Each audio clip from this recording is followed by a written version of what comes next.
Okay, students. So in the earlier video, we have studied about the auxin and its physiological effects. We have studied the some physiological effects of the auxin. Further, we are continuing with the same, that is physiological effects of auxin. तर ऑक्सिनचे काही physiological effect जे मागच्या व्हिडिओमध्ये राहिले ते आपण आज continue करत आहोत. So auxin, it is being utilized for the various processes. First process we have studied about, it is cell elongation. Auxin, it is utilized in the cell elongation. Secondary, it is apical dominance. Apical dominance म्हणजे काय आपण ते study केलं. Lateral branches or lateral growth, it is being suppressed in the plant body due to the activity of auxin. हे auxin मुळे carried out होतं. Auxin is also utilized for auxin कशासाठी utilize होतं? टिश्यू कल्चरमध्ये मार्फोजेनेसिससाठी utilize होतं. Tissue कल्चरमध्ये it is also utilize for the production of new cells. It because it promotes the cell division during the callus formation. Callus फॉर्मेशनच्या वेळेला हे cell division promote करतं. So it is the second fact. आता राहिलेले जे काही गोष्टी आहेत ते आपण बघूयात. Auxin, it is being utilized or it promotes cell division of cambium. Cambium, it is present in the dicot plants. आपण cambium बघितलं. Cambium, it is present in the dicot plants. It is absent in the monocot plants, and due to the presence of cambium in the dicot plants, secondary growth is being carried out. So cell division of the cambium cells, it is being promoted by the auxin. Next one is that is xylem and phloem.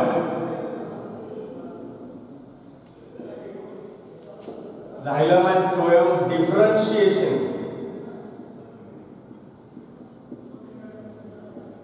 Differentiation आपण plant growth मध्ये जेव्हा वेगवेगळ्या stages बघितल्या, तर पहिली stage होती phase of cell division. Second stage was that is phase of cell elongation. Third phase was that is phase of cell differentiation. So cell is differentiated into different kind of cells और different kind of tissues. It is also being carried out. Xylem आणि फ्लोएमचं जे काही differentiation बघायला मिळते, it is due to the auxin. It is the as well as it is responsible for the root elongation in low concentration and shoot elongation in high concentration. Low concentration मध्ये auxin असेल तर route elongation promote करतं, आणि जर ते हाय concentration मध्ये असेल तर ते शूट इलॉंगेशन प्रमोट करतं. Okay, so it is the हे रूट इलॉंगेशन आणि शूट इलॉंगेशन कशासाठी महत्त्वाचं आहे? आपण जसं मार्फोजेनेसिस बघितलं, likewise we are utilizing the stem cuttings, आणि स्टेम कटिंगसाठी अर्ली रूटिंगसाठी ऑक्सिन वापरला ते मी तुम्हाला सांगितलं. So it is being utilized for the early rooting in the stem cutting plants. Best example of the stem cutting plants, that is rose plant, sugarcane plant, or various plants are there where we are utilizing the stem cutting for the sowing purpose or for propagation purpose. तर तिथे हे जे काही stem cutting आपण वापरतो, if it is being dipped in the naphthalene acetic acid. Naphthalene acetic acid is one of the auxin, and if it is dipped in the naphthalene acetic acid, then it shows the early rooting, or it shows the fast rooting in those plants. So it is the early rooting आपण last lecture मध्येच बघितलं. So foliar spray. आता foliar spray जो आहे ऑक्सिनचा, तो कशासाठी वापरतो आपण ते बघणार आहोत. Auxins foliar spray of naphthalene acetic acid or 2,4-dichlorophenoxyacetic acid, it is utilized for the inducing the flowering in the lychee plant or pineapple plant. So foliar spray of auxin, it is utilized or used for flowering. कशाच्या flowering मध्ये? हे example लक्षात ठेवा, लिची and pineapple. कारण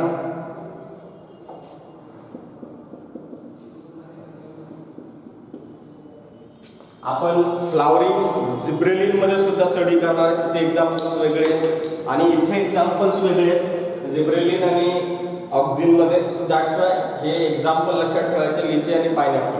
mostly आपण MCQ जेव्हा study करतो किंवा MCQ जेव्हा प्रिफर करतो ॲट दॅट टाइम एक्झाम्पल्स फार महत्त्वाचे आहेत की कोणत्या प्लांटमध्ये फ्लावरिंग कोणत्या हॉर्मोनमुळे कॅरीड आउट केलं जातं. तर लिची आणि पायनॅपल हे दोन लक्षात ठेवायचे. ऑक्झिनसाठी auxin it is going to promote the flowering और it is use for the flowering in the litchi and pineapple in the form of foliar spray. Foliar spray म्हणजे काय असतं तर लिव्हजवर आपण मोस्टली स्प्रेइंग करतो, that is called as foliar sprays. Okay. As well as it is also being utilized for the prevention of maturation of fruit. आता prevention of maturation of fruit म्हणजे काय तर mostly ripening of fruit it is the particular activity. पिकण्याची process ज्याला आपण म्हणतो तर ripening prevent करण्यासाठी जर रायपनिंग आपण प्रिव्हेंट केलं तर फ्रूट साईज इन्क्रीज होते आणि फ्रूट साईज इन्क्रीज होण्यासाठी रायपनिंग प्रिव्हेंट जी केलं जातं ॲपलमध्ये तर it is Bing carried out with the help of auxin. Apple मध्येच म्हणून नाही, it is being also utilized in the pear, it is also being utilized in the oranges.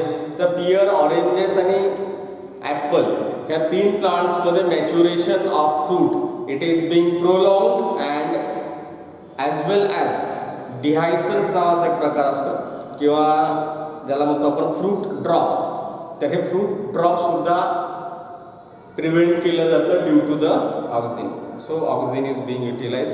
Likewise ऑक्झिनचं सगळ्यात महत्त्वाचं काम जे काय आहे इट इज सेल इलॉंगेशन. याच्या व्यतिरिक्त अजून काही काम आहेत जी आपण बघितली. अजून एक महत्त्वाचं की auxin is utilize for the breaking seed dormancy. आता सीड डॉर्मन्सी म्हणजे काय arrest of the seed growth it is set to be a seed dormancy. In simple language सीडची ग्रोथ अरेस्ट केली जाते. आपण बघतो की घरामध्ये आपण वेगवेगळ्या डाळी ठेवतो, वेगवेगळे सिरियल्स ठेवतो. तो सिरियल्स तिथे घरामध्ये जर्मिनेट होतात का नाहीत होत. ते सो करावे लागतात, त्याला रिक्वायर्ड एन्व्हायरमेंटल कंडिशन प्रोव्हाइड करावे लागतात. At that time they are going to show the germination. So likewise आता हे तिथे जर्मिनेट का होत नाहीत it is due to the presence of auxin in that particular seed. तर हे त्या तर ते डॉर्मन्सी ब्रेक कसं करता येईल तर it is with the help of auxin. तर ते ऑक्झिनच्या मदतीने ब्रेक करता येईल आणि पुढे त्या ऑक्झिनच्या मदतीने जर्मिनेशन कॅरीड आउट होईल. So it is the factor. So it is all about auxin.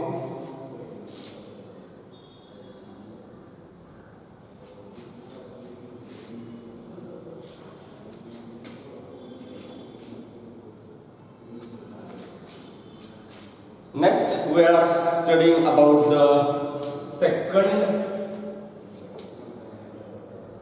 hormone, that is gibberellin म्हणा, gibberellin म्हणा, or it is also known as gibberellic acid.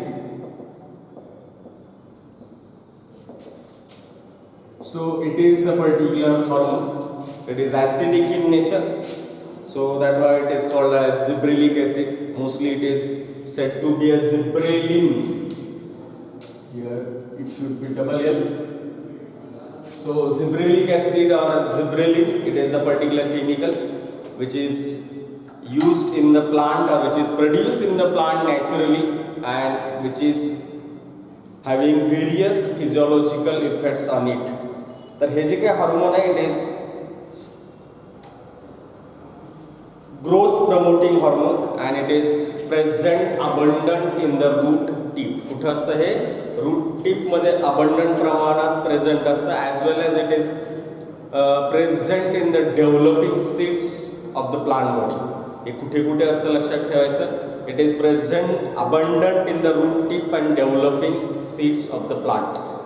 तर ह्या दोन ठिकाणी हे असतं. याची मुवमेंट जी काय आहे it is non polar movement और transport it is non polar transport. आपण ऑक्झिनमध्ये जो काही ट्रान्सपोर्ट बघितलं it is polar transport. It is basipetal transport from apex to the base it is polar transport. इथे मात्र नॉन पोलार ट्रान्सपोर्ट किंवा non polar movement बघायला मिळते जिब्रेलिनची. आता हे जिब्रेलिन किंवा जिब्रेलिक ॲसिड हे कुठे शोधण्यात आलं किंवा जिब्रेलिन, जसं ऑक्झिनचं आपण बायो ॲसे बघितलं, ऑक्झिनमध्ये बघितलं की आपण auxin this particular hormone it is firstly discovered in the coleoptile. ते कोल्युक्टाईलमध्ये शोधण्यात आलं. FW Went Avena sativa plant किंवा ओट प्लांटमध्ये हे आयसोलेट केलं सगळ्यात अगोदर. तर अशाच पद्धतीने हे जिब्रेलिन किंवा जिब्रेलिक ॲसिड कशा पद्धतीने कुठे शोधण्यात आला असावं. So gibberellin it is discovered in the Japan. Japanese जे काय आहेत, तर आपल्याकडे जशा पद्धतीने भाताची शेती केली जाते, तर भाताच्या प्लांट्स किंवा राईस प्लांटची एक स्पेसिफिक हाईट असते. तर जापानमध्ये अशाच पद्धतीने जे की जिथे राईस फील्ड आहे अशा ठिकाणी जेव्हा कुरोसावा वर्क करत होता त्यावेळेला त्याला असं लक्षात आलं की इन दॅट पर्टिक्युलर फील्ड, त्या फील्डमध्ये काही अशी प्लांट्स आहेत की ज्याची हाईट त्या नॉर्मल राईस प्लांटपेक्षा जास्त आहे. Why that particular some plants having the more height than the normal plants. It looks like that those plants which are heighted in that particular field, these are not rice plants. असं लक्षात यायचं की ते plant जे काय ते rice नाही आहे. मग ते प्लांट जे काय आहेत त्या प्लांटला काहीतरी डिझीज झाला आहे असं लक्षात आलं. आणि ह्या डिझीजला लोकांनी तिथे नाव जे काही दिले it is called as foolish disease. मूर्ख बनवणारा डिझीज. मूर्ख बनवणारा का? Because those plants having the same morphological structure with the rice but they are having the more height. मग ते लोकांना असं वाटतं की ते प्लांट जे काय आहेत ते राईस प्लांट नाही आहेत, ते लोकांना मूर्ख बनवतात. अशा पद्धतीने त्या प्लांटला फुलिश डिझीज नाव देण्यात आलं. Further it is named as a bakanae disease. आता हा बेकेन डिझीज जो का आहे, फुलिश डिझीज जो का आहे, it is showing the stem elongation in the plant. ज्याच्यामुळे स्टेम इलॉंगेशनमुळे त्या प्लांटची काय झाली, हाईट इन्क्रीज झाली. आणि हे स्टेम इलॉंगेशन जे काय आहे हे स्टडी कुणी केलं? It is by the Kurosawa. Further it is being studied by the two researcher. पहिला रिसर्चर आपण सांगितला कुरोसावा, हे नाव लक्षात ठेवा.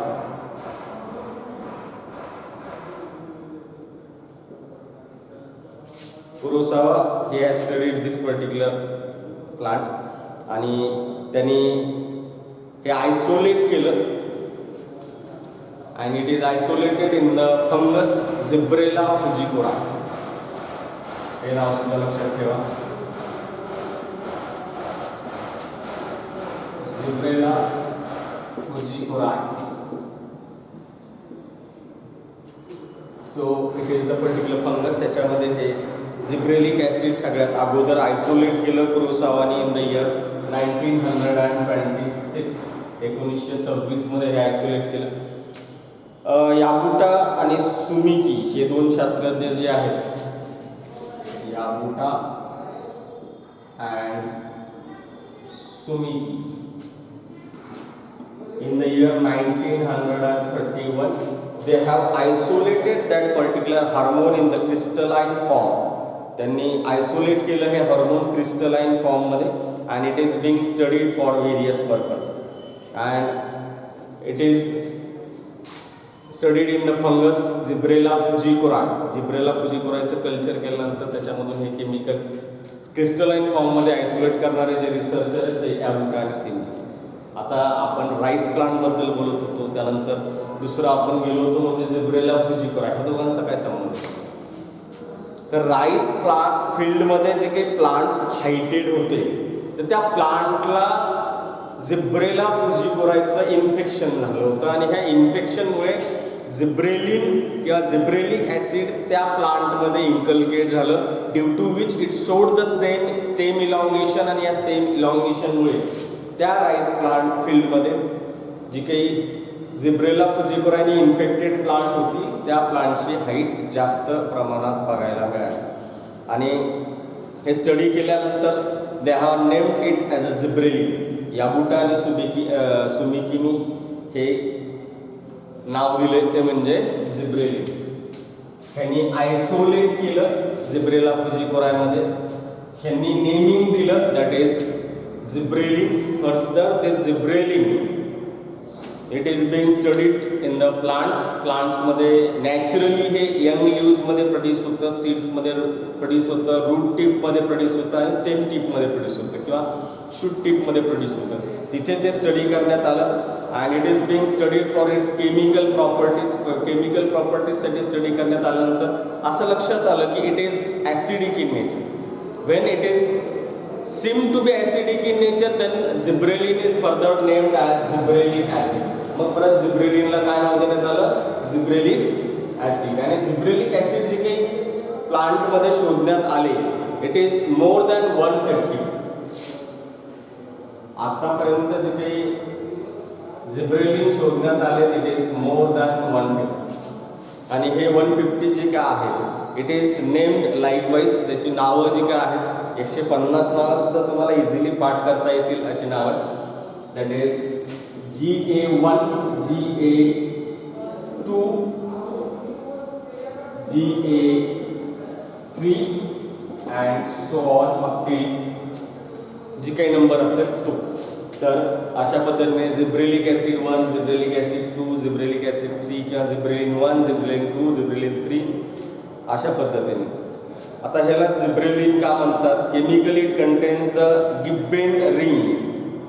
याच्यामध्ये केमिकली काय असतं तर गिब्बेन रिंग असतं, which is a cyclic diterpene with 4 isoprene units.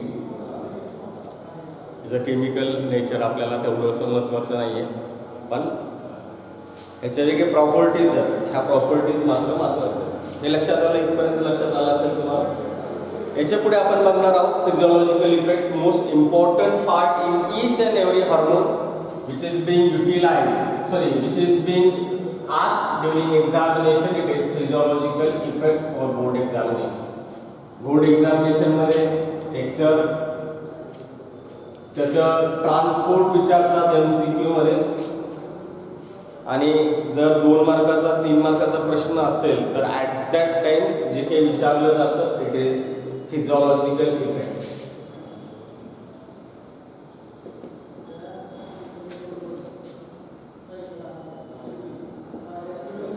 Physiological effects किंवा युजेस किंवा आपण दुसरा शब्द वापरतो ॲप्लिकेशन्स. परीक्षेमध्ये युजेस विचारू द्या, ॲप्लिकेशन्स विचारू द्या, फिजियोलॉजिकल इफेक्ट्स विचारू द्या, आन्सर इज सेम. आन्सर काय असणार आहे? सारखंच असणार आहे. So where it is being utilize. आपण ऑक्झिन मध्ये स्टडी करताना असं सांगितलं की auxin is utilize for the breaking seed dormancy. Auxin seed dormancy break करतो. इथे it is going to break bud dormancy. हे काय ब्रेक करतं? Bud dormancy. आपण वेगवेगळे प्लांट्स बघतो, ह्या प्लांट्सवर बेस्ट एक्झाम्पल जे कॉमनली आपल्याला दिसतं जिथे बर्ड्स दिसतात, शुगर केन बघितलं असेल तर शुगर केनवर आपण आईज असतो म्हणतो, डोळे असतात म्हणतात, that is called as axillary buds. आणि हे बर्ड जे काय आहेत this remains as it is without showing its growth. तर हे बर्ड डॉर्मन्सी ब्रेक करून त्याच्यापासून वेगवेगळ्या प्लांटमध्ये जे काही लॅटरल ब्रांचेस तयार होतात, so it is due to the gibberellin किंवा gibberellic acid. as well as it is going to promote the seed germination. So it promotes seed germination. आता seed germination कोणत्या plants मध्ये promote करतं? It is being promoted in the mostly monocot plants are called as cereals. जी काही तृणधान्य आहेत like jowar, bajra, maize, wheat, barley, ह्या plants मध्ये मोस्टली हे सीड जर्मिनेट प्रमोट करतं. It is going to promote the seed germination in the cereals. तर हे सिरियल्स मध्ये प्रमोट करतं. आता हे प्रमोट ज्या पद्धतीने करतं तर त्या सीड मध्ये जे काही हायड्रोलायटिक एन्झाइम्स आहेत तर हे हायड्रोलायटिक एन्झाइम्स सिंथेसाइज केले जातात by the gibberellin. Synthesizing the hydrolyzing enzymes like amylase to analyze the sugar or to produce the sugar. It is promoted by the gibberellin due to which further seed is going to be germinated. ज्याच्यामुळे परत seed germination carried out होतं. Most striking effect of that gibberellin और gibberellic acid किंवा झिब्रेलिक ॲसिडमध्ये सगळ्यात महत्त्वाचा जो physiological effect जो आपण राईस प्लांटमध्ये सुद्धा बघितला, it is stem elongation. Mostly आपण असं बघतो की plant consist the stem consist nodes and internodes. तर ही इंटरनोडल रिजन मध्ये जी काही लेंथ इन्क्रीज होते, it is said to be a stem elongation and it is carried out with the help of gibberellic acid और gibberellin. तर elongation of stem with the help of internodal elongation it is being carried out by the gibberellin. Gibberellinच्या ही activity काही plants मध्ये वापरली जाते. जे काही रोझेट टाइप ऑफ प्लांट आहेत किंवा rosette type of habit of plant आहेत, अशामध्ये जर आपल्याला इंटरनोडल इलॉंगेशन करायचं असेल देन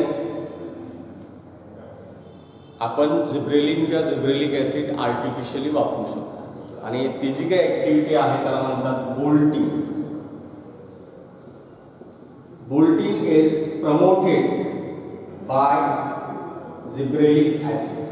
Bolting प्रमोट केलं जातं कशाने? Gibberellic acid. तर बोल्टिंग म्हणजे काय किंवा रोझेट टाइप ऑफ प्लांट म्हणजे काय? तुम्ही कॅबेज बघितलं, पत्ताकोबी बघितली. पत्ताकोबीमध्ये दीज आर द लीव्स. आपण जे काही बघतो किंवा खातो that these are the leaves. आणि हे लीव्स जे काय आहेत ते स्टेमवर असतात आणि लीव्स फार जवळ असतात. त्याच्यामध्ये इंटरनोडल लेंथ जी काय असते इट इज रिड्यूस्ड. आणि ही रिड्यूस झालेली इंटरनोडल लेंथ आपल्याला जर वाढवायची असेल then we can utilize the gibberellic acid. Gibberellic acid आपण if it is injected in the cabbage प्लांटमध्ये जिब्रेलिक ॲसिड जर इंजेक्ट केलं तर फुल स्प्रेच्या पद्धतीने वापरलं then this is going to show the internodal elongation. आणि इंटरनोडल इलॉंगेशन झाल्यामुळे मग परत ही लीव्स सेपरेट बघायला मिळू शकतात. And that particular activity it is called as bolting. And bolting it is being carried out in the beet plant and cabbage plant. तर beet आणि कॅबेजमध्ये हे बोल्टिंग वापरलं जातं. As well as it causes the parthenocarpy. जिब्रेलिनची पुढची activity जी काय आहे it is parthenocarpy. What is parthenocarpy? Parthenocarpy or parthenogenesis. Parthenocarpy it is nothing but the formation of fruit without formation of seed. आता seed तयार न होता fruits कशा पद्धतीने तयार होतात? आपल्याला माहिती आहे की सीड्स तयार होण्यासाठी जी काही प्रोसेस लागते, सीड्स तयार होण्यासाठी अगोदर एम्ब्रिओ तयार व्हावा लागतो आणि एम्ब्रिओ तयार होण्यासाठी सगळ्यात अगोदर झायगोट तयार व्हावा लागतो. आणि झायगोट तयार व्हायचं असेल तर there should be a union of male and female gamete in the plants. Without fusion, without fertilization, there is production of a fruit. So fusion झालं नाही, fertilization झालं नाही म्हणजे तिथे सीड तयार झाला नाही. आणि without seed there is formation of fruit and that particular activity is called as parthenocarpy. Parthenocarpy is utilized for various plants for producing seedless plants. आता seedless plants जे जिब्रेलिनच्या मदतीने तयार होतात ते कोणते? तर जिब्रेलिनच्या मदतीने पार्थेनोकार्पी केलं जातं ॲपलमध्ये, टोमॅटोमध्ये, पियरमध्ये. तर ह्या 3 प्लांटमध्ये आपण पार्थेनोकार्पी करू शकतो with the help of gibberellic acid. So it is the application of the gibberellic acid we can utilize it for the parthenocarpy. तर हे पार्थेनोकार्पीसाठी वापरलं जातं. Next activity of gibberellic acid is the gibberellic ॲसिडची पुढची activity जी काय आहे we can utilize it for making the tall plant which are genetically dwarf. जे जेनेटिकली ड्वार्फ प्लांट आहेत त्यांना टॉल करण्यासाठी ह्या जिब्रेलिक ॲसिडचा वापर केला जाऊ शकतो. बेस्ट एक्झाम्पल आपण जे काही स्टडी केलंय, आपण काय स्टडी केलं? आपण मेंडेल स्टडी केला आणि मेंडेलमध्ये आपण मेंडेलनी एक्सपेरिमेंट जो काही केला आहे, one is tall plant another is dwarf plant. आणि या टॉल आणि डॉर्फमध्ये त्यांनी क्रॉसिंग केलं तर हायब्रिड टॉल मिळाले वगैरे. तर हे एक टॉल आहे एक डॉर्फ आहे. त्या डॉर्फ प्लांटला सुद्धा आपल्याला टॉल करता येतं. कशा पद्धतीने करता येतं? It is with the help of gibberellin. But it is not a natural process. ती नॅचरली टॉल नसणार आहे. ते कसं असणार आहे?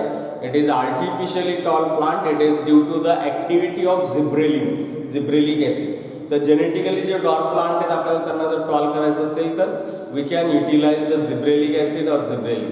तर हे झिब्रेलिक ॲसिड किंवा झिब्रेलिन वापरता येतं to making the genetically dwarf plant as a tall. ते टॉल करण्यासाठी वापरले जातात. Okay, it is the genetically dwarf plant can be made tall with the help of gibberellic acid. Next activity is that is application of gibberellin is used for the overcoming requirement of vernalization. आता vernalization process आपण या धड्याच्या शेवटी शिकणार किंवा plant growth मधला शेवटचा part आहे. त्याच्यानंतर मग मिनरल न्यूट्रिशन चालू होतं. आता हे थोडक्यात सांगतो की vernalization म्हणजे काय. Some of the plants are there which requires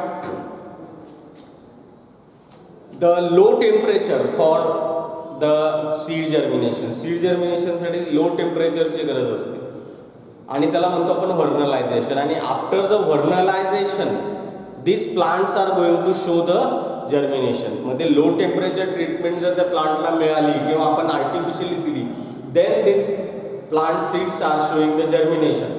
that process is called as vernalization. And vernalization किंवा रशियन लँग्वेजमध्ये त्याला यारोवायझेशन असं म्हणतात.